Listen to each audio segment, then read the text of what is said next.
Good afternoon. My name is Megan Riversmore. I'm an associate professor in women's and gender studies at Carleton University, and I am going to tell you a little bit about the various programs that are housed at our institute at the moment.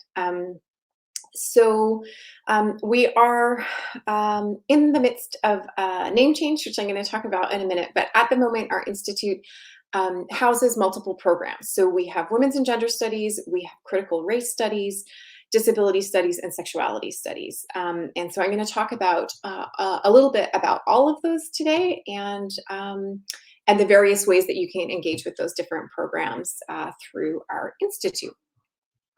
So just broadly speaking, I mean, one of the reasons that one of the kind of the ways that women's and gender studies approaches things that is a little bit different than some of the other disciplines you might be familiar with is that we often try to take something that we are familiar with and then offer new perspectives on it. And one of the things that we spend a lot of time thinking about in the various programs in our institute, for example, is power. So we think about the ways that power is embodied. We think about who gets to sit around the tables of power, right, where decisions are made, and we pay a lot of attention to who is missing. So we might, for example, in a women's and gender studies classroom, we might sort of think about what may seem sometimes like really mundane, like everyday social practices, and then ask complex questions about those mundane everyday social practices.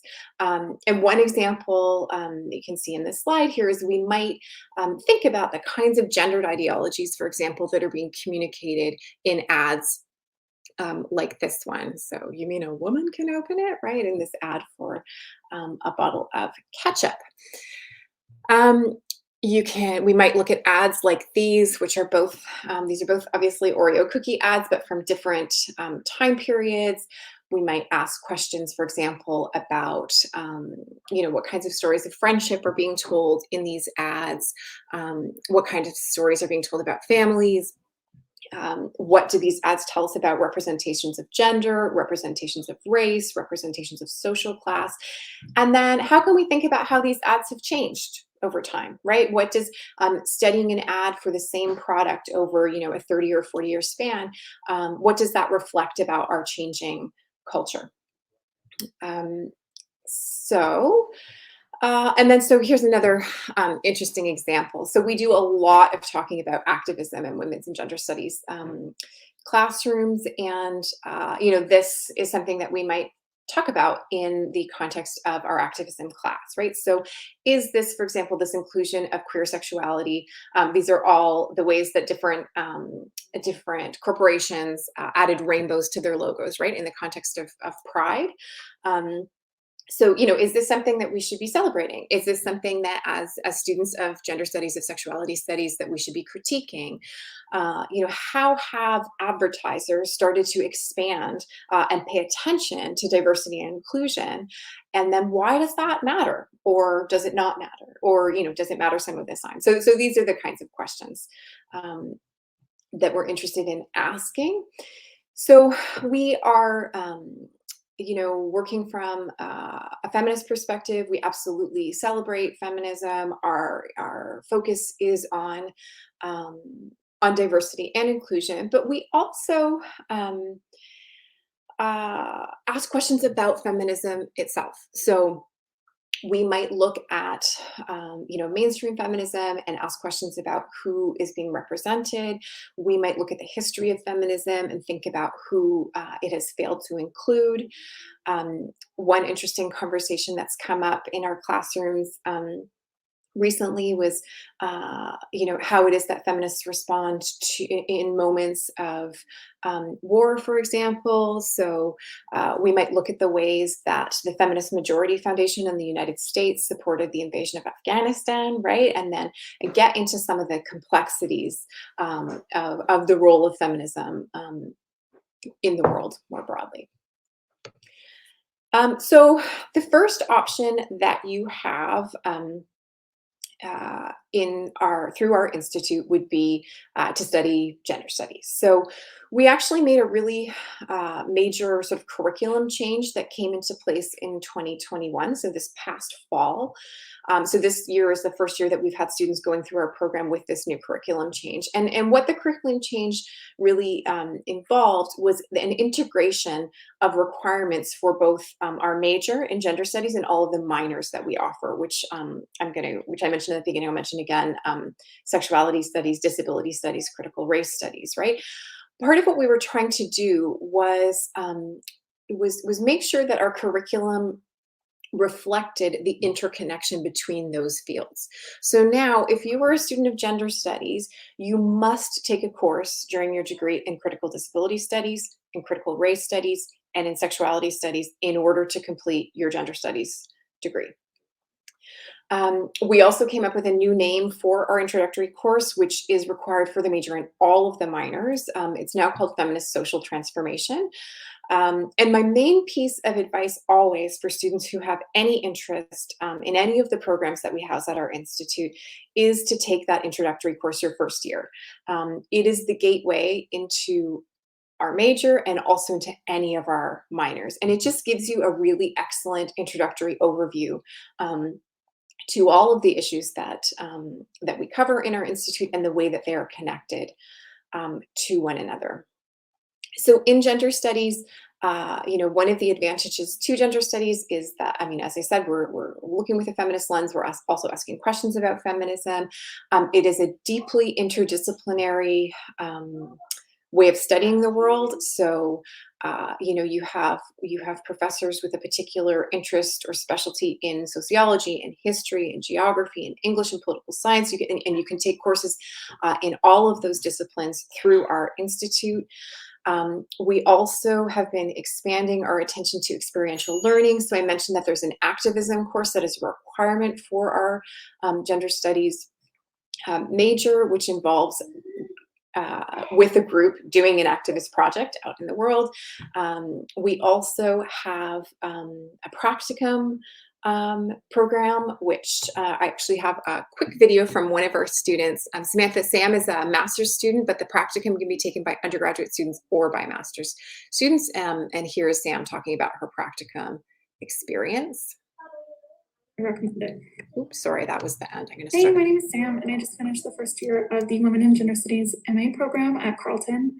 And over the winter semester, I completed a full course credit in the Gender Studies Practicum. I had the opportunity to work with a really cool feminist organization, and I'll continue to work with them throughout the rest of the year. In our class, we all worked with a variety of NGOs and collectives with different sizes and scopes. And the conversations that I had with other students really inspired a lot of thinking around not only the advocacy and programming of the organizations, but also the negotiation of internal power dynamics. I think the practicum course is a really great place to reflect on the gap that often exists between academia and community work. And of course, also for doing the work of building and strengthening our own connections with feminist networks. If you're interested in checking out the course, I definitely recommend it. So just to say that, before I go on to critical race studies, just to say that this year, for example, I'm the person who's coordinating our practicum program, and we have students who are placed with Planned Parenthood Ottawa.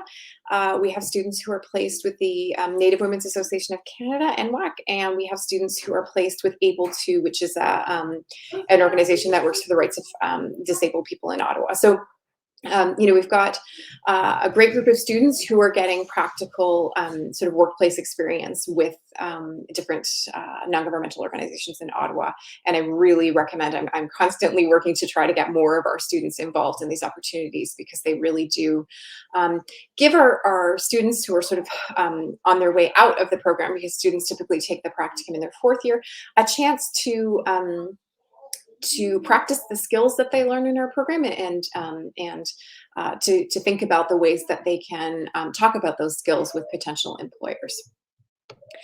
So that's gender studies. Then I wanted to talk a little bit briefly about critical race studies.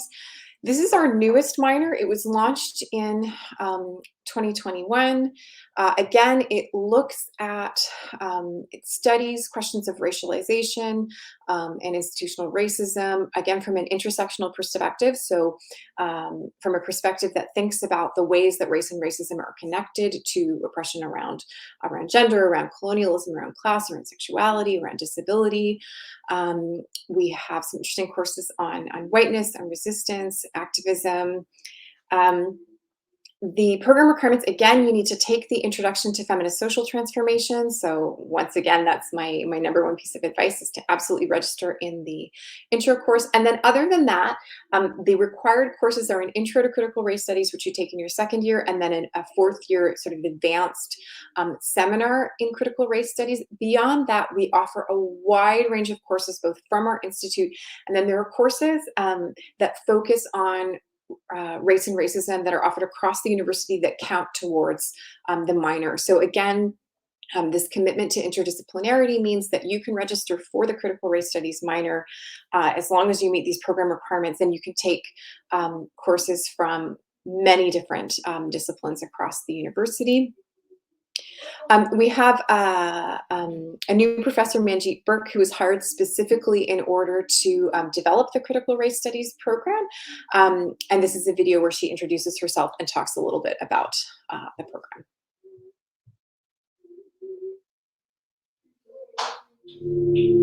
I'm Professor Manjit Burke, and my earliest education about race and racism began in my first year Women's Studies course when I was an undergrad. I had experienced racism and systemic exclusion in my life, but I did not have the language to explain what it was that I was feeling and seeing.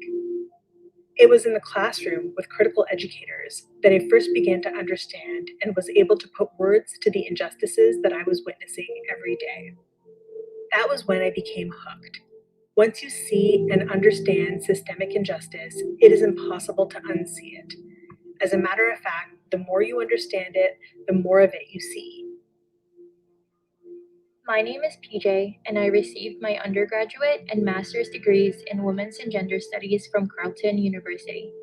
In my second year of undergrad, I attended a guest lecture about transnationalism and migrant labor. The lecture was about the caregiver program. It was the first time I witnessed my lived experience as a child being taught to me.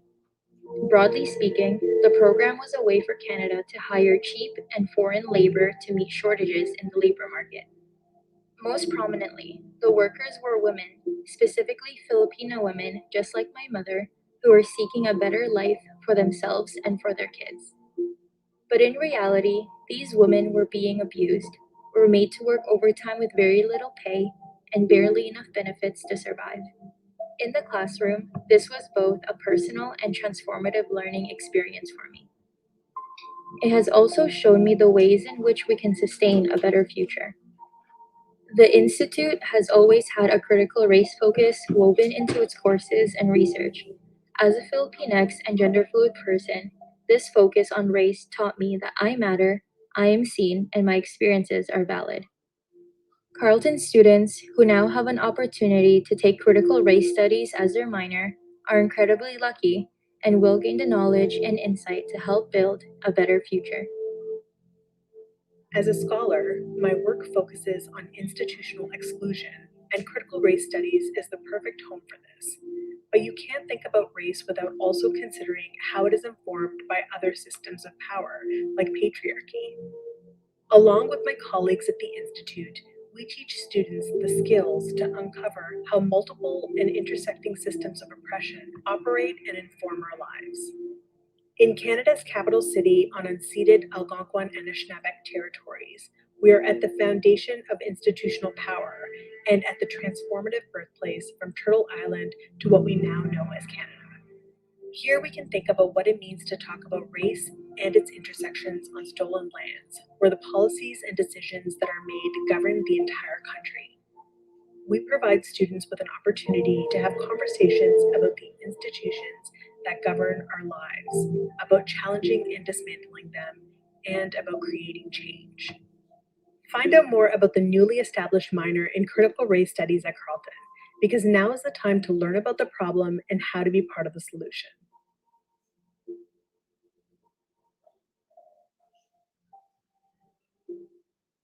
So yeah, that is our new critical race studies minor.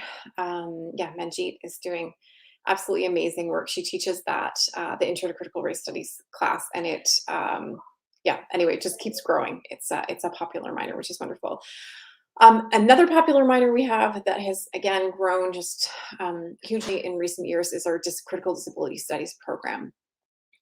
So again, an interdisciplinary approach to thinking about disability and social justice. We have professors who focus specifically on Canada. We also have professors who work in other global contexts.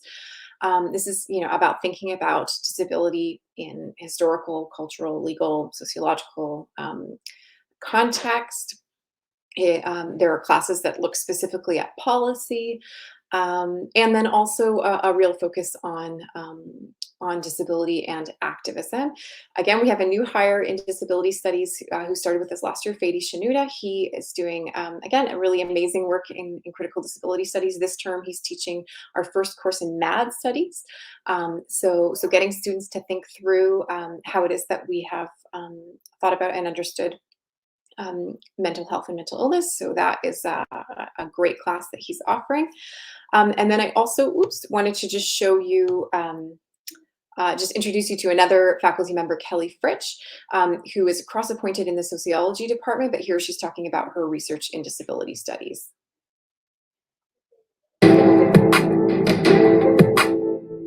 Disabled people don't need pity. We need solidarity and social justice. More often than not, it's society that needs fixing and not our individual bodies. My work begins with the question of what becomes possible if we anticipate and desire disability as part of our communities. Disability involves all of us, whether we identify as disabled or not. Disability is not something we have, but something we participate in.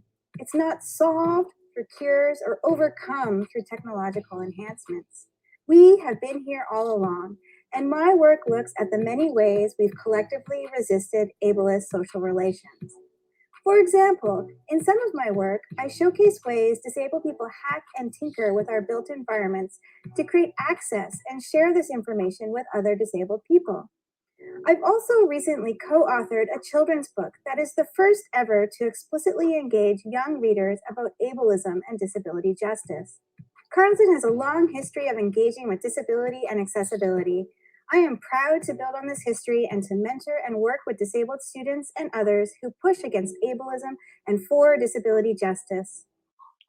I'm going to leave that one there. So this is actually, if you go to my next slide, this is an image from the children's book that Kelly Fritz just mentioned in that video called We Move Together, which is, worth checking out. And just an example, I think, of some of the amazing work that faculty members are doing that is not just about publishing academic books and academic articles, but also really engaging in the world in all sorts of important ways. So the program requirements for critical disability studies, again, you got to take that intro to feminist social transformation. And then beyond that, similar to the critical race studies minor, there's a requirement for a second-year course, and then in this case, a third-year course, and that's it. Beyond that, there's a certain number of classes that you have to take. We have a list of approved electives from disciplines across the university. Again, just reflecting our commitment to interdisciplinary scholarship. As much as possible. We've really tried to streamline the requirements for the minors to give students the opportunity to take classes in as many different areas as possible, as long as the focus is still on, in this case, disability studies or critical race, sexuality studies. So that is the final minor I'm going to tell you about, which is sexuality studies. Again, a really fast-growing field of study, thinking about sexuality in historical context. Lots of different topics. We have professors who work specifically on queer theory. We have a new course that we're offering in the fall on trans theory. We've got people who've worked on marriage and the family. We've had a class on pornography, a class on reproductive rights, HIV/AIDS activism. I'm this term teaching a course that is in sexuality studies as well as in gender studies that's on the sex industry and looking at the sex industry from a transnational perspective. So again, program requirements, got to take the intro to feminist social transformation, and then there's an intro course at the second-year level, and then a fourth-year course that you have to take as well. So why Carleton? I mean, you've heard about this. I'm sure you've heard about this in other sessions. And in fact, you heard Manjit speak about this a little bit. I have seen, as the person, as I said, who's coordinating our practicum course this year, I really see the advantage of being in the capital city. There's a lot of international and national NGOs, non-governmental organizations that are based here. And so that has just really meant a lot of opportunities for our students who are interested in gaining experience and knowledge from the not-for-profit sector. Also, obviously, the fact that the federal government is based here means we just have a lot of access to learning from people's experiences as policymakers, for example. So there's a lot going on because we're in the capital city. I do also think that the fact that our institute houses not just gender studies, but also disability studies, sexuality studies, and critical race studies is unique and important. It really demonstrates our commitment to thinking intersectionally, or how these things, are connected to one another.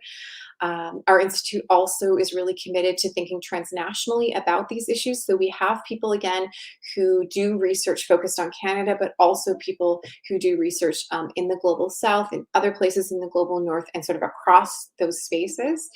And then finally, this real commitment that we have at Carleton to education for social justice, right? So thinking about how, the theoretical lenses that we learn about in the classroom can actually be put into use practically. And whether that's in our activism for social change, or, whether it's in the workplace, we really have a commitment to thinking through, to thinking about social justice for genders, for sexuality, for critical race, disability, and then thinking about, that connection between theory and praxis.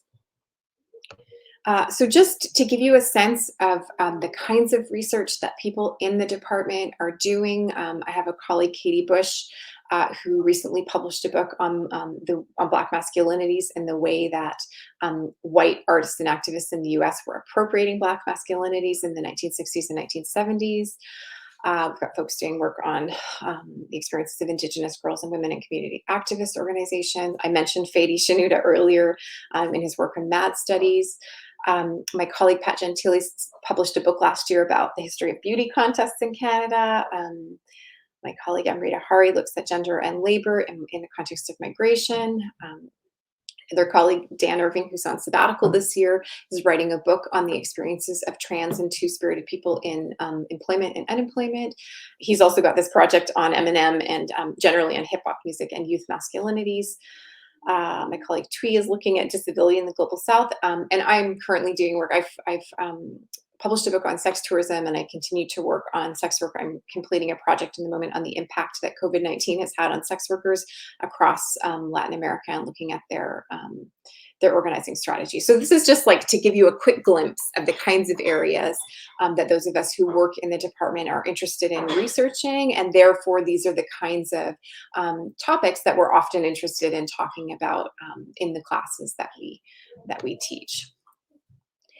So, we get obviously a question a lot about why you should major in women's and gender studies, and or minor in sexuality studies, critical race studies, or disability studies.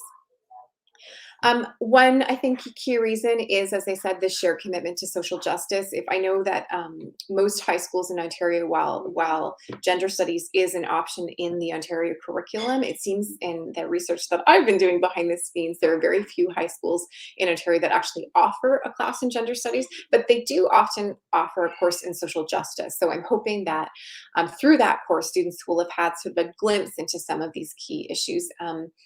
And may be interested to come to work with us because of that shared commitment to social justice. And also, as I said, in our institute, we really have a commitment to thinking about diversity and social change intersectionally. So we are always approaching the study of oppression, the study of privilege, and how they shape in all sorts of different ways, and then how those shape, every aspect of our lives, whether it's politics, whether it's history, psychology, pop culture, literature, our access to healthcare, the legal system, and more, right? these questions, I mean, I'm hoping that this is fairly obvious at the moment, but these questions are really relevant and very timely, right? We've done a lot of talking about #MeToo. We've done a lot of talking about Black Lives Matters, about movements for Indigenous sovereignty, right? The issues that we're talking about in our classroom are absolutely relevant and timely for what's happening in the world at the moment. And I guess I also just wanted to emphasize that when you think about studying women's and gender studies, this is not just about studying women, right? That gender studies is also about studying men and masculinity. It's about studying the experiences of trans people, of non-binary people. It really is about all of us. And so, as I've said, we study how different forms of oppression and privilege structure our lives, not just gender, but gender in relation to all these other forms of oppression and privilege as well. And then we also talk about how to change the world, right? It's not just about the horrors of oppression and the awful things going in the world, but also like how can we, as individuals and as collectives, work to make the world different and better and more livable, so that more of us can flourish. So, when you choose to major in women's and gender studies, when you choose to minor in sexuality studies, disability studies, critical race studies, you are, I think, becoming kind of an active participant in that world, right? An active participant in that process of change rather than just a passive bystander, right? You become, I think, you have that sense of being part of kind of a bigger process of working towards social justice for all of us. I just got this video from one of our students, Cassie, last week talking about why she chose women's and gender studies, which I thought you might be interested to hear. Hi everyone, my name is Cassie Rodriguez. I use she, her pronouns, and I'm in my 3rd year at Carleton University. I'm currently doing a combined major in women and gender studies and human rights and social justice, along with a double minor in critical race studies and Spanish. I entered my first year at Carleton University solely as a human rights and social justice student, and I ended up registering for a first year seminar in women and gender studies, and after that, I never really looked back. Within my 3 years in the major, I found myself amazed with all of the topics I have learned, from feminist politics, intersectionality, to critical race studies, and feminism and activism. It has been a really good opportunity to see things from new and different perspectives. My women and gender studies courses are always a really nice change of pace from other courses where I'm constantly writing academic papers and doing really long readings. But within the women and gender studies department, I've been able to learn through novels, poetry, movies, music, and even attending plays. I think that every student should consider women and gender studies because there's such a wide variety of courses and truly something for everyone. The support that I've gotten through the Women and Gender Studies department has been amazing, and it feels like the professors really care and want you to learn and achieve. They're always there to discuss your ideas, share resources, and help you in any way that they can. Without a doubt, I can say that the Women and Gender Studies department at Carleton University has made me into the well-rounded, curious, and confident student that I am today. That's such a great video. We really appreciate Cassie doing that work. And I also think it's just nice for students to hear from other students, right? It's one thing for me to tell you about how amazing our programs are, but it's quite different, I'm sure, for you to hear from somebody who's in the program at the moment and the reasons that she ended up choosing it and what her experiences have been. So this question of what can I do with my degree is absolutely the most common question that I get.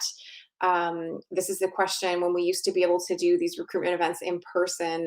This would be the question that a lot of high school students' parents would want to talk about. So, I mean, the main thing that I would want you to take away from this is to know that you gain a lot of really key job-related skills that are very much in demand on the job market. So critical thinking and reading is crucial to everything that we do. Our students do a lot of writing, a lot of presenting. So getting that practice of, speaking about complex ideas in front of people. Research, lots of research, lots of media literacy, the opportunity to work collaboratively, which has its advantages and disadvantages, but again, is something that's really important for us to learn how to do. Some amount for sure of project and team management, and then obviously, so much talking and thinking about diversity and what that means in our lives. So, we have ended up with students who have gone on to work as diversity or equity officers, right? That's a job that we're seeing is more and more common at universities, in non-governmental organizations, and within the government. So we have, diversity officers or equity officers. We've had students go on to get jobs associated with the arts, so like in publishing, editing, curating, grant writing. Students have ended up in public service, so doing policy analysis, or as program officers, or doing various kinds of diversity training. Also, just sort of in the business or private sector, so like in public relations, staff training, community organizing, that's a common one. Some have ended up in sort of communications consulting, marketing, branding kind of stuff. Then some students have gone on to education, so like they've gone on to teachers college or to do various kinds of research work. We've got at least one guidance counselor who graduated from our program. And then obviously also social services, so caseworkers, again, community organizers. We have students who have gone on to work in sexual assault advocacy, doing family planning counseling. Some go on to study social work and get into become social workers. Victim advocacy is another one. Anyway, all of this to say, many different, our students go on to do many different really interesting things. And part of that is that they are able to talk about the job-related skills that they have gained through our program. So I'm just going to finish up here by reminding you about the different programs that we offer. So you can do a Bachelor of Arts Honors in Women's and Gender Studies. You can do a combined Bachelor of Arts Honors in Women's and Gender Studies, which is like what Cassie was talking about. She's doing a double major in Women's and Gender Studies and Human Rights. So we have lots of students who pick that option, who combine Women's and Gender Studies with a major in, law and legal studies, sociology, economics, all sorts of options. There's also, of course, the Bachelor of Arts General, so the 3-year degree. And then there's the minor in Women's and Gender Studies. That's another option. In 2018, we also launched a new specialization that's part of the Bachelor in Global and International Studies. So if you sign up for the Bachelor of Global and International Studies, you can specialize in global genders and sexualities. So, and that gives students a chance to engage with the key issues that we talk about in gender studies and sexuality studies, but focusing on how those issues circulate globally. The Begins degree emphasizes a lot of student-centered experiential learning with an international focus, and that includes a requirement for second language training and some kind of international experience, like, for example, a year abroad. Okay, and then the other programs that I've mentioned are our new minor in critical race studies, and then the minor in sexuality studies and in disability studies. So those are all of our programs. That's just giving you sort of a glimpse of who we are, what we do, and why you should consider coming to study with us. I'm happy to take any questions that you might have now in the Q&A or in the chat. And if not, then I'm going to move over to our booth, and I'm also happy to meet with people more informally in the booth.